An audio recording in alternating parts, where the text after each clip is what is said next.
the reason why the US government has been so motivated to bring not just one claim against Google, but two. And this quote basically said that we allege that Google has captured publishers' revenues for its own profits and punished publishers who sought out alternatives. Those actions have weakened the free and open internet and increased advertising costs for businesses and for the United States government, including our military. I think that last bit is the most telling.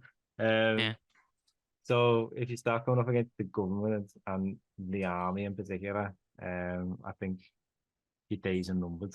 But this case is all about what we've basically been talking about. It's like an extension of that first one. It's digital advertising in particular. And again, the lack of options people have.